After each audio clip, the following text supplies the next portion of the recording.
ॐ सहनौ अवतु सहनौ भुनक्तु सह वीर्यं करवावहै तेजस्विनौवधीतमस्तु मा विद्विषावहै। ॐ शान्तिः शान्तिः शान्तिः। ॐ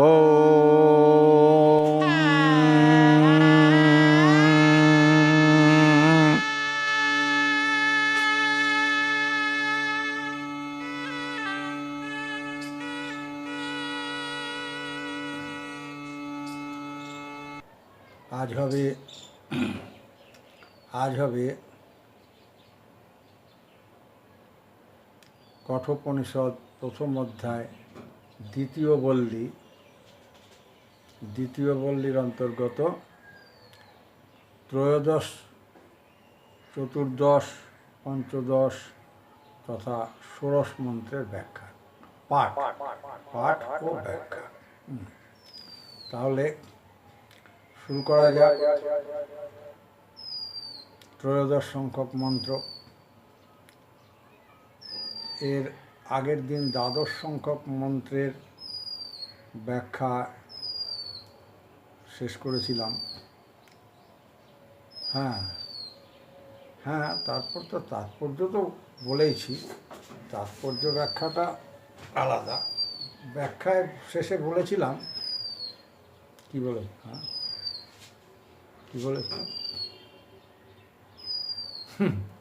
যাই হোক, বলেছিলাম যিনি যোগের দ্বারা আত্মার উপলব্ধি করেন তিনি সুখ দুঃখের অতীত হয়ে যান। একটু রেফারেন্স ধরিয়ে না দিলে তো মুশকিল আছে না, কেননা সুখ দুঃখ নিয়ে চঞ্চলতা তাদের ভেতরে আসে যারা আত্মার বিষয়ে কিছুই জানেন না। যিনি আত্মার বিষয়ে অন্ধ, আত্মার বিষয়ে কোনো উপলব্ধি নেই, কোনো জ্ঞান নেই, তার মধ্যে প্রচণ্ড চঞ্চলতা। কেন? সুখে একেবারে উৎফুল্ল হয়ে যায়, দুঃখে একেবারে বিমর্ষ হয়ে যায়, ভেঙে পড়ে। কিন্তু যিনি আত্মার উপলব্ধিতে পৌঁছে গেছেন, মানে পৌঁছলে হবে না, আত্মস্থ হয়ে গেছেন, আত্মাকে লাভ করেছেন, তিনি, তার কাছে সুখ দুঃখ দুটোই সমান। হ্যাঁ, গীতায় আছে তো। শ্রীমদ্ ভগবদ্গীতার দ্বিতীয় অধ্যায়ের 56 সংখ্যক শ্লোকে দেখবেন, দুঃখেষু অনুদ্বিগ্নমনা সুখে চ বিগত স্পৃহ। গীতা তো বেদের সার হচ্ছে উপনিষদ, আর উপনিষদের সার হচ্ছে গীতা। তাহলে তো গীতার কথা আসবেই। হ্যাঁ, সমস্ত দুঃখ সুখম ধীরম স্থিতধি মুনি উচ্যতে। হ্যাঁ, ঠিক। যাই হোক, এইটা বলেছিলাম। এর মানে দ্বাদশ সংখ্যক মন্ত্রের এইখানে শেষ হয়েছিল এই পর্যন্ত বলে। কেননা এই পর্যন্ত যখন বলেছে, এইবার এই কনটেক্সটে আমি দ্বিতীয় ব্যাখ্যা করছি। মানে এতক্ষণ শুনছিলেন এসব নচিকেতা, শুনে নিয়ে এইবার আমরা ত্রয়োদশ সংখ্যক মন্ত্র শুরু করি। এতৎ শ্রুত্বা সম্পরিগুহ্য মর্ত প্রবৃজ্য ধর্মম অনুমেতমাপ্য সম্মোদতে মোদনীয়ং হি লব্ধ্বা বিবৃতং সদ্ম নচিকেত সম্মন্যে। একটু গদ্য করে বলতে হয়। এতৎ শ্রুত্বা, কে শুনল? নচিকেতা শুনল। এতৎ শ্রুত্বা সম্পরিগুহ্য মর্ত প্রবৃজ্য ধর্মম অনুম এতম আপ্য মোদনীয়ং হি লব্ধা স মোদতে নচিকেতসং সদ্ম বিবৃতম মন্যে। হ্যাঁ, একটু ভেঙে ভেঙে এই যে গদ্যরূপ করে বলা, এতে আমার সন্ধিটা ভাঙাও হয়ে যাচ্ছে।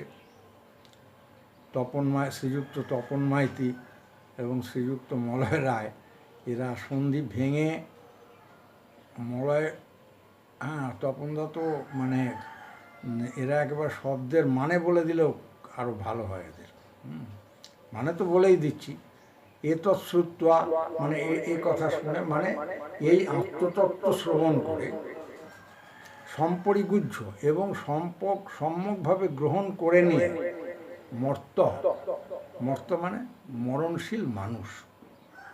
মর্ত কথার মানে মরণশীল এই মরজগতে যারা আছে, আমরা মানুষেরা এখানে জন্মায় মরি প্রবৃদ্ধ, অর্থাৎ এতে প্রবুদ্ধ, এই জ্ঞানের দ্বারা জ্ঞান বৃদ্ধি করে প্রবৃদ্ধ হয়ে বা সম্পন্ন হয়ে ধর্মম মানে ধর্ম হতে অনপেত সূক্ষ্ম, মানে সূক্ষ্ম, এতম আপ্ত মানে এই সূক্ষ্ম জ্ঞান, সূক্ষ্ম উপলব্ধি, হ্যাঁ, এতম আপ্য মোদনীয় হি লব্ধা, এবং মোদনীয়কে লাভ করে সব মোদতি, মানে মোদনীয় মানে আনন্দ, মোদন মানে আনন্দ। অর্থাৎ ওই যে মোদক খায় না, কবিরাজি মোদক আগে খেত, মোদক খেয়ে খুব ফুর্তি, হি একদম খুব খুব সুখ অনুভব হতো। হ্যাঁ, কবিরাজি ওষুধের দোকানে পাবে। আর এখন খায় না, এখন উল্টো পাল্টা জিনিস খায়। যাকে ওটা অপ্রাসঙ্গিক। মোদনীয়কে লাভ করা মানে প্রকৃত আনন্দকে পেয়ে, সব আনন্দের যে এলিমেন্ট সেটা পেয়ে যায়, সব মোদতে মানে সে আনন্দিত হয়, তিনি আনন্দিত হন। নচিকেত সং মানে এখানে নচিকেতার প্রতি, সং মানে প্রতি, তাহলে নচিকেতার প্রতি সদ্ম কি ব্রহ্মভবন বিবৃতম মানে উন্মুক্ত দ্বার মনে, অর্থাৎ মনে করি যে এটা জানার পরে এবারে নচিকেতাকে বলো, তাহলে তোমার কাছে এই ব্রহ্মভবনের দরজা খুলে গেল। ব্রহ্মত্ব লাভ করলে ব্রহ্মত্বের খুলে গেল, তাই না? সে তো আছেই, গীতার কথা বললে দেখুন, এখানে তো সবসময় গীতাটাই চলে আসবে, যেখানেকে একটু রেফারেন্স আমি দিয়ে দিই। তাহলে ব্যাপারটা দাঁড়ালো, যে আত্মতত্ত্বের কথা তোমাকে বলছি সেটা আচার্যের নিকট হতে শ্রবণ করে, মানে নিজ গুরুমুখে শুনে এবং আত্মসংস্থ হয়ে ধর্ম হতে অনপেত সূক্ষ্ম আত্মাকে যিনি পেয়ে থাকেন, সেই আনন্দময় পুরুষকে পেয়ে তিনি স্বয়ং পরম আনন্দ অনুভব করেন। এই ব্রহ্মভবন নচিকেতার কাছে উন্মুক্ত হয়ে গেছে, অর্থাৎ নচিকেতা এখন মোক্ষ লাভের যোগ্য হয়েছেন বলে আমি মনে করি। আগের শ্লোকে তো বলেই দিয়েছি যে আত্মজ্ঞ মানুষ হর্ষ শোকের অতীত হন, আনন্দ দুঃখের অতীত হয়ে যান। এই মন্ত্রে বলা হলো, শুধু তাই নয়, তিনি অক্ষয় বিমলানন্দ অনুভব করেন। তার যে আনন্দ, that is not transitory but that is permanent. This heavenly bliss, it is quite permanent bliss. তো মানুষ তো মরণধর্মী, মানুষ কি করে, বারবার জন্মায় মরে। পুনরপি জনমং পুনরপি মরণং পুনরপি জননী জঠরে শয়নং।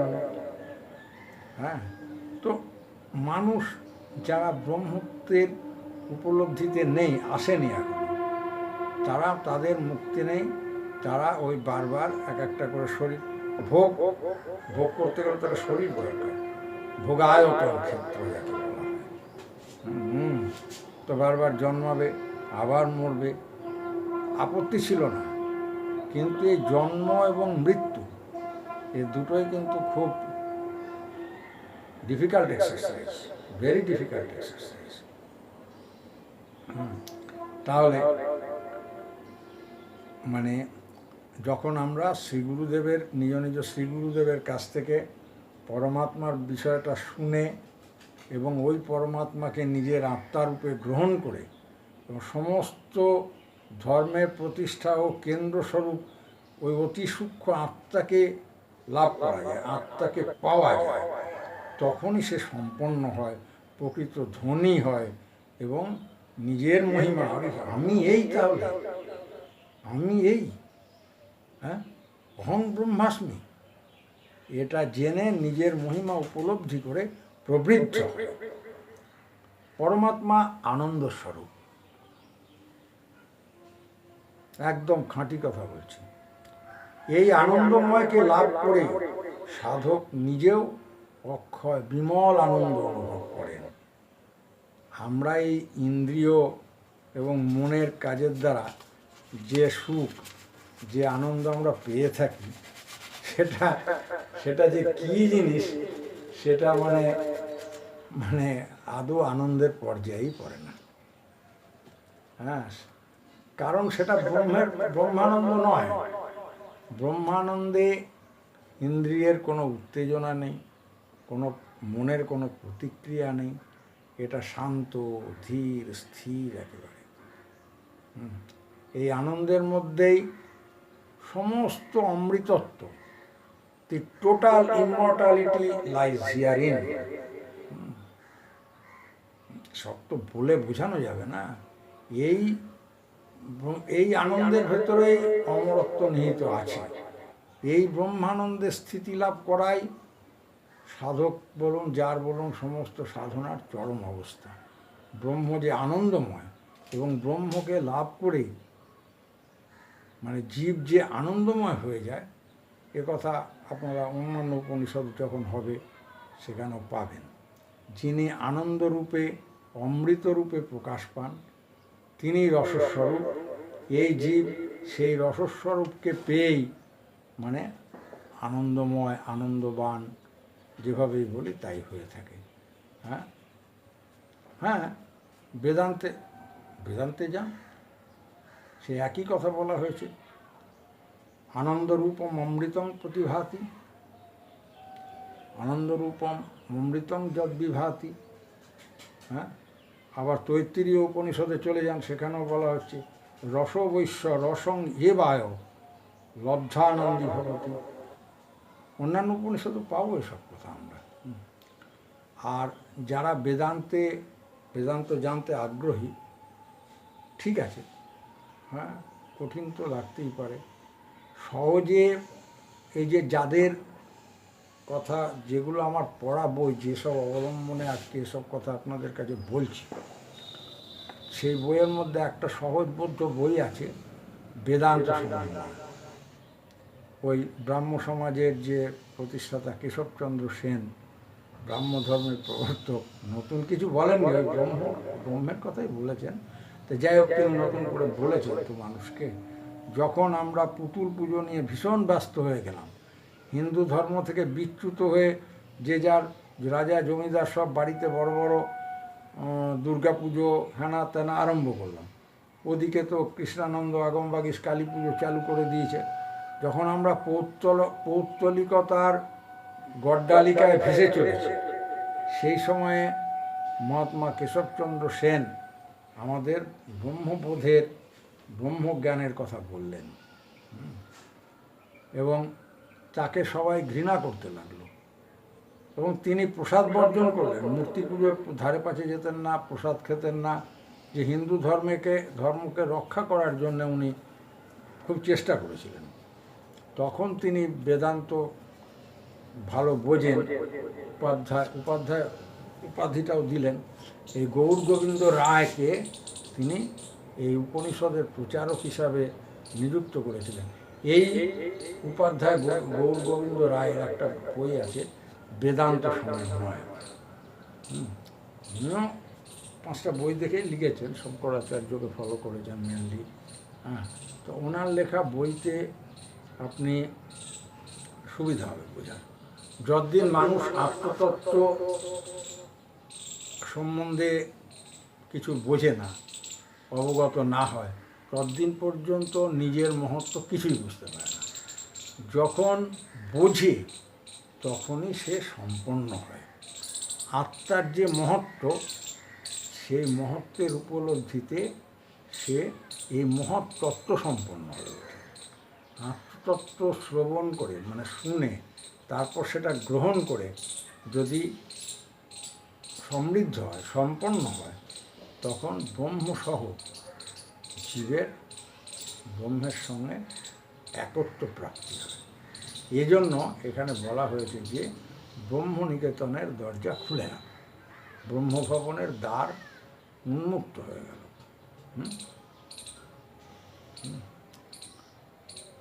যে ব্রহ্ম এইরকম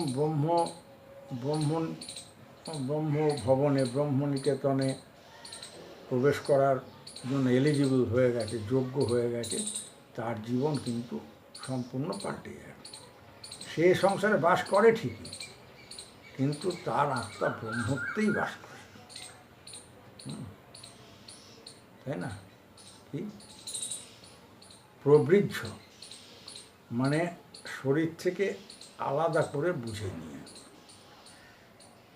হ্যাঁ, মানে ওই প্রবৃদ্ধ হয়ে বা সম্পন্ন হয়ে।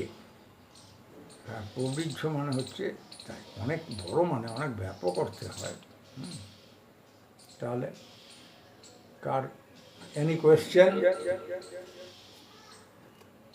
পরদিন হবে, ঠিক আছে, পরদিন করবেন কোয়েশ্চেন। হ্যাঁ, আমার বলার পরেও হতে পারে, অসুবিধা কিছু নেই। আরে আমি নতুন কিছু বলছি নাকি? ঠিক আছে, তাহলে দেরি না করে আমরা চতুর্দশ সংখ্যক মন্ত্রের আলোচনায় প্রবৃত্ত হই। চতুর্দশ সংখ্যক মন্ত্রটা হচ্ছে অন্যত্র ধর্মাৎ, অন্যত্র ধর্মাৎ। এই বইটা একটু দেখি, সব মনে থাকে না, হারিয়ে যায়। হ্যাঁ, দেখি বইটা। অন্যত্র ধর্মাৎ, অন্যত্র ধর্মাৎ, ধর্মাদ, অন্যত্র ধর্মাৎ, অন্যত্র ধর্মাৎ, তস্মাৎ তন্মাৎ। ছাপা কিছু বুঝতে পারছি না, না, সন্ধি ভাঙতে হবে। অন্যত্র ধর্মাৎ, ধর্মাদাত্রা ধর্মাৎ, অন্য ধর্মাৎ তস্মাৎ কৃতাকৃত্যাৎ, অন্যত্র ভূতাচ্চ ভব্যাচ্চ যৎ পশ্যসি তদ্বদ। ছাপার এত গোলমাল, খুব ছাপার গোলমাল আছে সব। যাকে রাখো বই,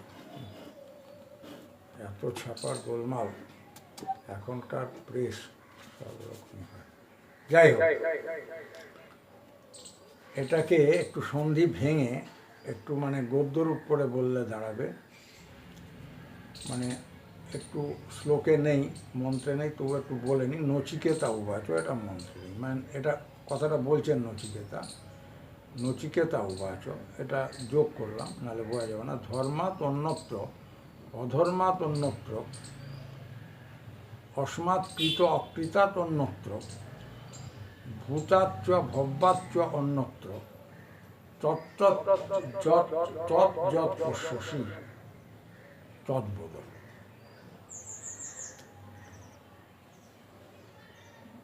নচিকেতা উবাচ যোগ করলাম, যার মানে হচ্ছে নচিকেতা বললেন। কি বললেন? ধর্মাৎ অন্যত্র মানে ধর্মের অতীত, অধর্মাৎ অন্যত্র মানে অধর্মেরও অতীত, অস্মাৎ কৃত অকৃতাৎ অন্যত্র, এই দৃশ্যমান কার্যকারণ, কারণ ছাড়া তো কাজ হয় না, এই দৃশ্যমান কার্যকারণের অতীত, এই মানে ভূত ভবিষ্যৎ ও বর্তমান রূপ যে সময়ের ভাগ আছে, কাল বিভাগের অতীত, বাহ্য যা কিছু জগৎ, এক্সটার্নালি যা কিছু আমরা দেখছি, এবং এক্সটার্নালি না, মানে প্রকৃত মানে যমকে বলছেন যে আপনি যেটা দেখছেন, আমার দেখা আপনার দেখা তো আলাদা। অর্থাৎ আপনি প্রত্যক্ষভাবে যেটা দেখছেন, আপনি যেটা ডাইরেক্টলি দেখছেন, সেইটা যত প্রশ্রসী, আপনি যা দেখছেন তৎ বলুন, সেটা বলুন। অর্থাৎ নচিকেতা বলছেন, হে যমরাজ, ধর্মের অতীত, অধর্মের অতীত, এই দৃশ্যমান কার্যকারণেরও অতীত, কালাকালের অতীত, মানে ভূত ভবিষ্যৎ ও বর্তমান যে কাল সময়ের যে বিভাজন করা হয়েছে, এই কাল বিভাগের অতীত যা কিছু আপনি দেখছেন, যেটা প্রত্যক্ষভাবে আপনি জানেন, সেটা আমাকে বলুন। হ্যাঁ, কাল বিভাগ কেন হয়েছে?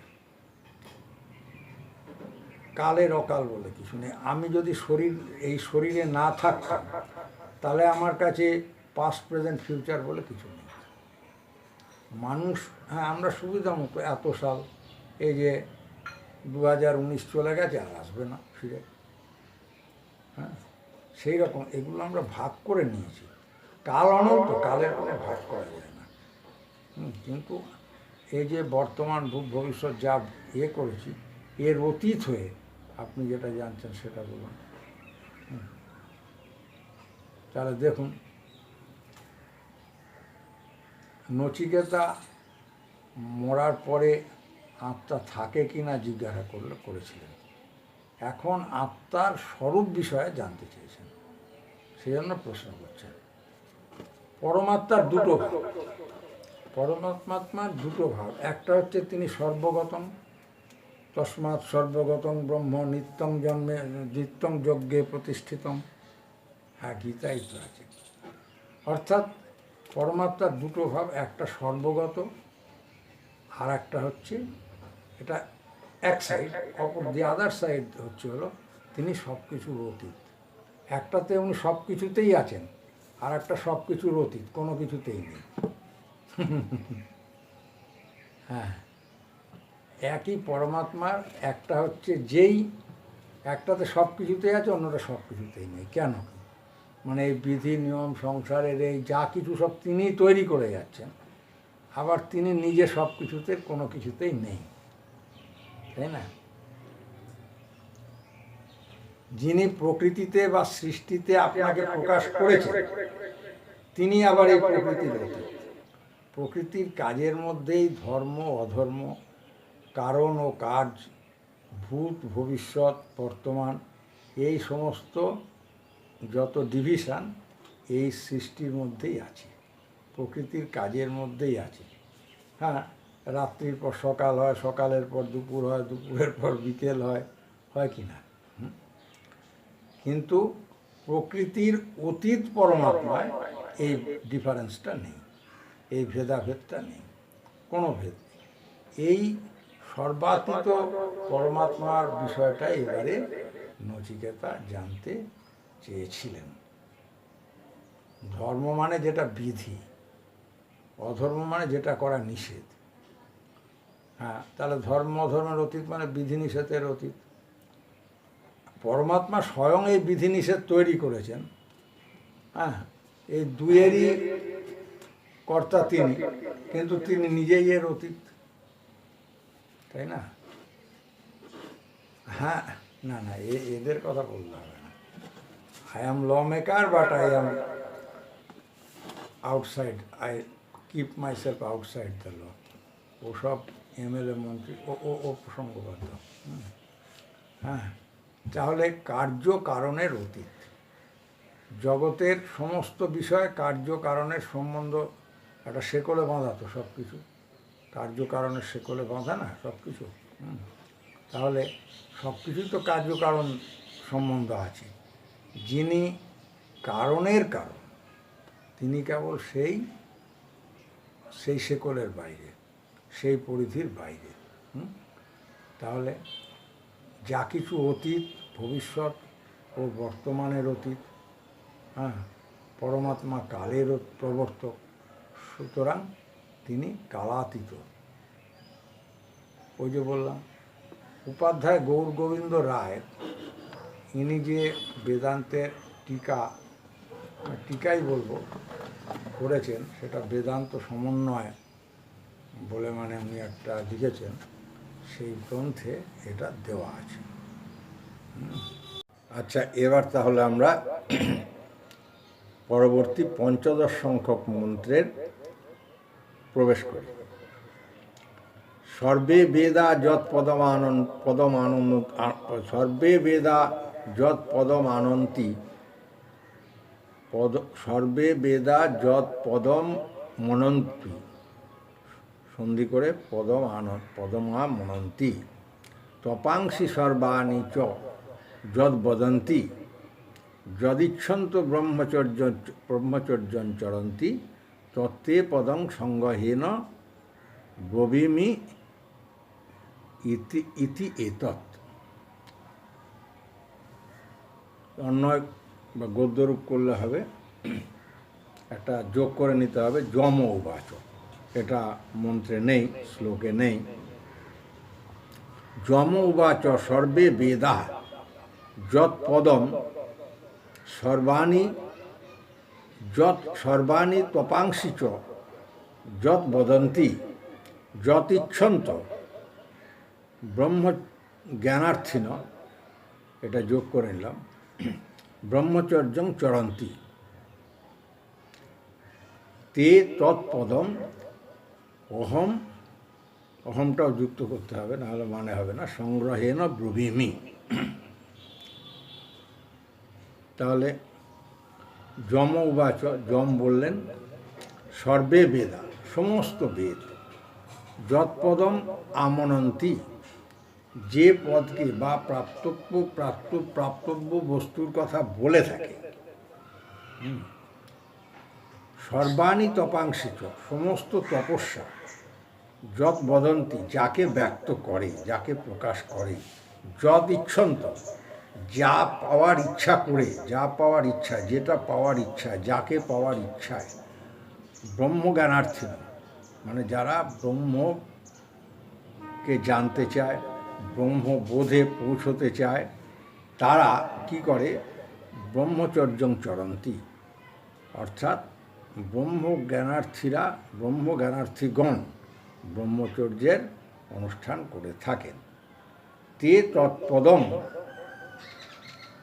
মানে তে তৎপদম আপনার সেই পদ, তোমার সেই পদ, অহম সংগ্রহেণ ব্রবীমি, সংগ্রহেণ মানে এখানে কম্পাইল করে একসাথে সংক্ষেপ করে সামারাইজ করে বলছে, ওম ইতি এতৎ, অর্থাৎ ওম ইতি এতৎ মানে ওমই হচ্ছে সেই পদ। তাহলে যম বললেন, কি বললেন, সমস্ত বেদ যে পদকে মানে যে স্বরূপকে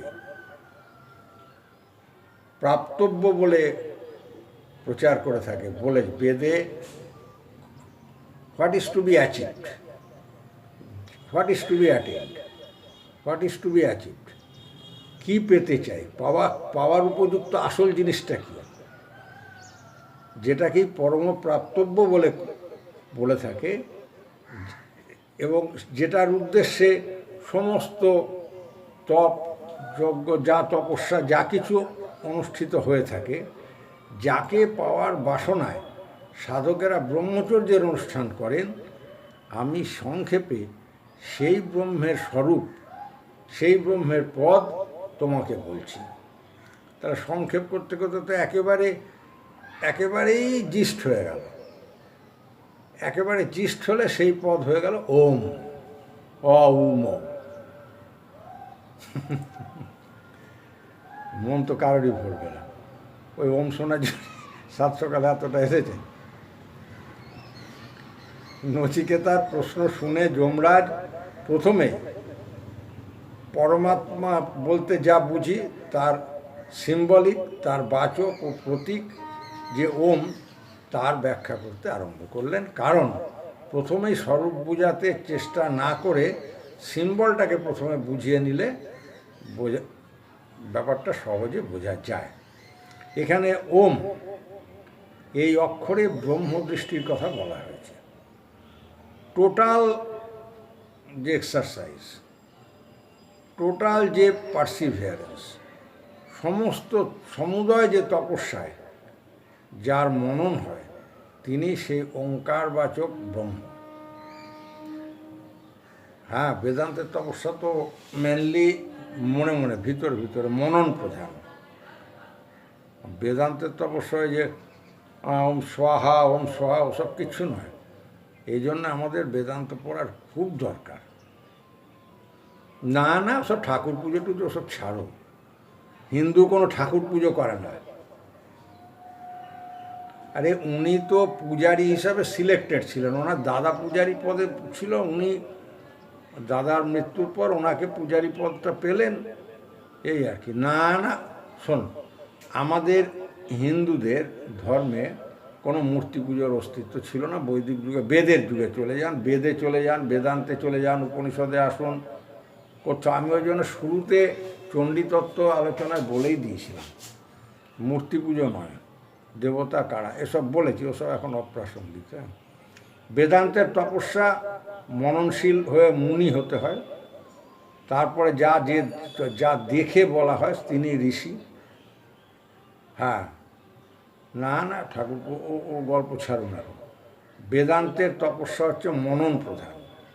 যে তপস্যার সঙ্গে ব্রহ্মের মনন নেই, সে তপস্যাটা বৈদান্তিক তপস্যা নয়। হ্যাঁ, বেদে সত্যম জ্ঞানম অনন্তম, এই যে কথাগুলো বলা হয়েছে, এর দ্বারা সেই ব্রহ্মের স্বরূপটাই বলা হয়েছে। গীতা আছে, আছে ওম ইত্যেকাক্ষরং ব্রহ্ম ব্যাহরণ মা মনুস্বরম, আছে তো। হ্যাঁ, কালকের আলোচনা এখন না, কাল কি হয়েছে এটা মানে এর আগের দিনের আলোচনার দরকার নেই। আজকের কথা বলুন। হ্যাঁ, সেটা আমার বলার পরে বলুন সেসব কালকের কথা, আগের দিনের কথা।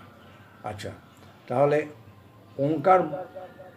ওঙ্কারকে প্রকাশ করে বলে, ওঙ্কার শব্দের জ্ঞাপক বা ওঙ্কার শব্দের বাচক বলে ওমকে শব্দব্রহ্ম বলা হয়। যারা তপস্বী তারা এই ওঙ্কারবাচ্য ব্রহ্মপদ পাওয়ার জন্যই এই যে 5 থেকে 25 বছর গুরুগৃহে বাস, আবার অনেকে ব্রহ্মচর্যে আজীবন থাকার জন্যে গুরুগৃহেই থেকে যায়, তারা বীর্য ধারণ ব্রত অনুষ্ঠান করে কেউ কেউ। তা সেই জন্যে যে না, আমি এখনও পাইনি, আমার আরও চাই, শেষ থেকে যায়, আজীবন গুরু সেবা করতে থাকে। আর এক একটা স্টেজে যায়, এক একটা স্তরে প্রবেশ করে, তখন এসে বলে এই দেখলাম ওই দেখলাম। গুরুদেব বলেন এহ বাহ্য, আগে কহো আর। যাই হোক, মানে ইন শর্ট, এগুলো যেহেতু আগে বলা হয়ে গেছে, হ্যাঁ এগুলো আগে তো একবার সব বলা হয়ে গেছে, সেজন্য এর বেশি আর বললাম না, রিপিটেশন করছি না। এখন আমরা ষোড়শ সংখ্যক মন্ত্রের আলোচনায় প্রবৃত্ত হই। এতদ্বোদ্ধব্য অক্ষরং ব্রহ্ম, এতদ্বোদ্ধব্য বা অক্ষরং পরম, এতদ্বোদ্ধব্য বা অক্ষরং জ্ঞাত্বা যো যদিচ্ছতি তস্য তৎ। গদ্যরূপ করে বলি, এতৎ এব হি বোদ্ধব্য অক্ষরং ব্রহ্ম, এতৎ এব হি বোদ্ধব্য অক্ষরং পরম, এতৎ এব বোদ্ধব্য অক্ষরং জ্ঞাত্বা যৎ ইচ্ছতি তস্য তৎহি ভবতি। ভবতিটা যোগ করলাম, না হলে তো গদ্যরূপটা কমপ্লিট হয় না। তাহলে এতৎ এব হি বোদ্ধব্য অক্ষরং ব্রহ্ম, এই সেই বোঝার মতো, এই সেই অক্ষর, এই অক্ষরই সেই ব্রহ্ম। এতৎ এব হি অক্ষরং পরম বললাম, এই অক্ষরই সেই পরব্রহ্ম। এতৎ এব বোদ্ধব্য অক্ষরং জ্ঞাত্বা, অর্থাৎ বোঝার মতো বোদ্ধব্য এই অক্ষর, অর্থাৎ ওঙ্কারকেই, অক্ষর মানে ওঙ্কারকেই জেনে যৎ ইচ্ছতি, যে যা চায়, যে যা ইচ্ছে করে, তস্য তৎহি ভবতি, তার তাই হয়। তাহলে কী দাঁড়ালো ব্যাপারটা? এই অক্ষরটাই মানে এই ওঙ্কার হচ্ছে সর্বগত ব্রহ্ম। এই অক্ষরটাই, দ্যাট ইজ ওঙ্কার, সর্বাতীত ব্রহ্ম, সর্বগত সর্বাতীত। এই অক্ষরটাকে অর্থাৎ এই ওঙ্কারকে জেনে যে যা চায় সে তাই পায়। কি মজা! হ্যাঁ, যে যা চায় তাই পায়।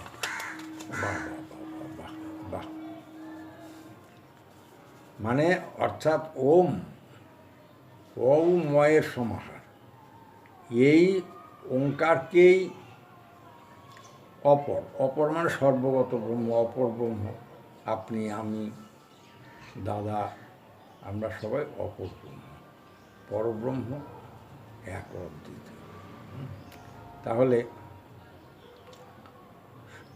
সর্বগত ব্রহ্ম, আবার এই অক্ষরই পর, অর্থাৎ সর্বাতীত ব্রহ্ম, পরব্রহ্ম যেটা বলছে। ওঙ্কার হচ্ছে ব্রহ্মের এই দুটো সাইডেরই, হ্যাঁ, এই দুটো ভাবেরই প্রকাশক, জ্ঞাপক। ব্রহ্মই একমাত্র সত্য, এক ব্রহ্ম, দ্বিতীয় নাস্তি। পর ও অপর মানে সব কিছুর অতীত এবং সব কিছু। অপর হচ্ছে সর্বাতীত, অপর হচ্ছে সর্বগত। হ্যাঁ, এই দুটো ভাব মাত্র। যিনি সর্বগত তিনি সর্বাতীত, একই ব্রহ্ম। কিন্তু যেহেতু আমরা এই যে ব্যষ্টির ভেতরে এবং সমষ্টির ভেতরে, এটা চণ্ডীতত্ত্বে বলেছি, মহতি ব্যষ্টি প্রকৃতি, মহতি মহতি সমষ্টি প্রকৃতি এবং ক্ষুদ্র ব্যষ্টি প্রকৃতির কথা, এসব আমি চণ্ডীতত্ত্ব আলোচনা, হ্যাঁ শুনেছেন, বুঝেছেন, ব্যাস, এখন আর ওটায় গেলাম না। তাহলে দুটো ভাব হলো কি, সর্বগত সর্বাতীত, এবং পর হচ্ছে পরব্রহ্ম সর্বাতীত, অপর ব্রহ্ম সর্বগত। এ দুটোই অবস্থা, ভাবের অবস্থার তফাৎ। যিনি সর্বগত তিনি সর্বাতীত, ব্রহ্ম একই। আমরা আমাদের সুবিধের জন্য ভাগ করে নিচ্ছি। ওঙ্কারের তত্ত্ব জানলে, মানে ওঙ্কার ব্রহ্মের এই দুরকম ভাবের যে জ্ঞান, সেটা বুঝে নিয়ে ওঙ্কারের তত্ত্ব জানতে পারলে ব্রহ্মকে টোটাল জানা যায়। The comprehensive knowledge we can achieve. যিনি এভাবে ওঙ্কারকে ব্রহ্মরূপে জেনে উপাসনা করেন, তপস্যা করেন, তার না পাওয়ার আর কিছু থাকে না, অপ্রাপ্য কিছু থাকে না। গীতায় আছে, অপ্রাপ্য মাং নিবর্তন্তে।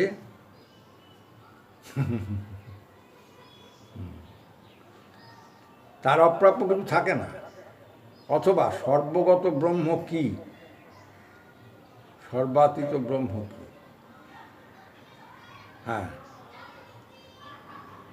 হ্যাঁ, ব্রহ্ম উপলব্ধি হলে, ব্রহ্মস্বরূপে পৌঁছলে, ব্রহ্মের সঙ্গে যুক্ত সাযুজ্য, ব্রহ্মালোকে আলোকিত হতে, ব্রহ্ম সামীপ্য, ব্রহ্ম সালোক্য, ব্রহ্ম সাযুজ্য, এই তিনটে অবস্থার হয়ে গেলেই যা চাইবে তাই পাবে। যা ইচ্ছা করে, ইচ্ছা মাত্র সব এসে যাবে।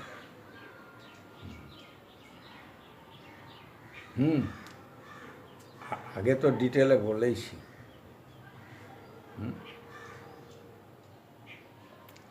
আচ্ছা, আজ আমাদের কদ্দূর হওয়ার কথা ছিল? হ্যাঁ, কদ্দূর হওয়ার কথা ছিল? ষোড়শ সংখ্যক মন্ত্র পর্যন্ত। তো তাহলে ষোড়শ সংখ্যক মন্ত্র হয়ে গেল।